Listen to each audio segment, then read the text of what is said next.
কালি হঠাৎ চুইচাইড কৰিলে ছোৱালী, মোৰ ছোৱালী। পাছত গম পালোঁ যে কি বিষয়লৈ চুইচাইড কৰিলে আমি নাজানো বিশেষকৈ।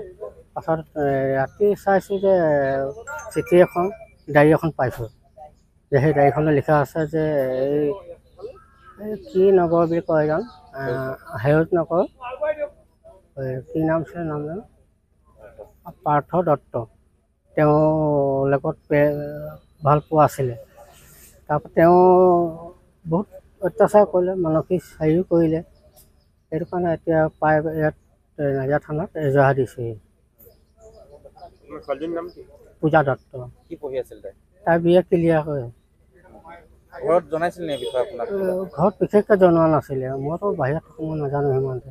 মাকে গম পাওঁ পাৰিব। কালি ঘৰত কোনোবা আছিল নে তাই? কালি নাছিলে, কালি নাম আছিলে আমাৰ ঘৰত, আমাৰ গাঁৱৰ নামঘৰত। তেওঁলোকৰ পূৰ্বতে কিমান দিনৰ আগৰ পৰা সম্পৰ্ক আছে? 2022 চনৰ হেৰিত আছে, 22 চনৰ পৰা আৰম্ভ। এনেই লিখা মতে মানে 2022-ত এজাহাৰ দিছে। কি বিচাৰে আচলতে আৰক্ষী পৰা আমাৰ ন্যায় প্ৰদান লাগে আমাক। তাই যে কেলৈ এনেকুৱা কথা কৰিব, মোৰ ন্যায় প্ৰদান লাগে মুঠতে। আৰক্ষীয়ে তদন্ত কৰক, তেওঁক আনক ধৰি, সেইটোৱে লাগে মোক বিশেষ। কালি হঠাৎ দুপৰীয়া মোৰ মিছেছলৈ ফোন আহিলে। ফোন আহি পিনি মানে মিছেছে খুব সৰা দুপৰা কৰিছে, ঘৰলৈ যাওঁ কৈছে। তাৰপৰা মইতো বুজি পোৱা নাই, কিন্তু ঘৰলৈ গৈছোঁ। ঘৰত গৈ দেখিছোঁ ধেৰ মানুহ গোট খাই আছে। তাৰপৰা গম পালোঁ মোৰ খোল খালি পূজা দত্তই মানে চিপ জৰি লৈছে। তাৰপৰা আমি গৈ চালোঁগৈ, চাই পিনি ধৰি লওক সাধাৰণ ঘটনাৰ নিচিনাকৈ আমি ভাবিলোঁ। ঘৰত কোনো নাছিলে, ঘৰত মানে নামঘৰত নাম আছিলে বুলি ক'লে। তাৰপিছত মানে আজি ৰাতিপুৱা আমি যেতিয়া কাপোৰ কানিবিলাক জ্বলাবৰ কাৰণে বা এনেকুৱা কৰি আছোঁ, এখন মানে চিঠি পাইছোঁ আৰু এখন ডায়েৰী পাইছোঁ। ডায়েৰীখনত আৰু চিঠিখনত মানে পাৰ্থ দত্ত সেউজ নগৰ হ'বলা, পাৰ্থ দত্ত নামটো উল্লেখ কৰা আছে যে মানে তেওঁৰ লগত প্ৰেমৰ সম্পৰ্ক আছিলে, আৰু মানে তাইক মানে ধৰি লওক প্ৰেমৰ প্ৰলোভন দি যথেষ্টখিনি মানে মানসিক অত্যাচাৰ কৰিলে, ব্লেকমেইলিং কৰিলে। এতিয়া মানে লাষ্ট মোমেণ্টত মানে তাই একো উপায় নাপায়, মানে তাৰ মানসিক অত্যাচাৰ সহিব নোৱাৰি ধৰি লওক এইটো পথ বাছি ল'লে বুলি আমি এতিয়া গম পাইছোঁ। সেইকাৰণে আমি এতিয়া নাজিৰা থানাত এখন এজাহাৰ দিছোঁ।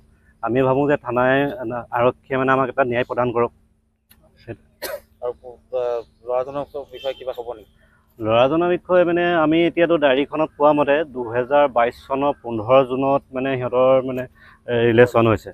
ৰিলেশ্যন হোৱাৰ পিছত বাকীটো তাৰপিছত ক'ত কি হৈছে, আজিকালিতো ভাল পোৱা থাকে ধৰি লওক, আমি সিমানখিনি নাজানো ক'ত গৈছে কি গৈছে। কিন্তু ছোৱালীজনীয়ে খুব মন চন মাৰি থাকে, আমি ভাবোঁ যে বেলেগ কিবা হৈছে।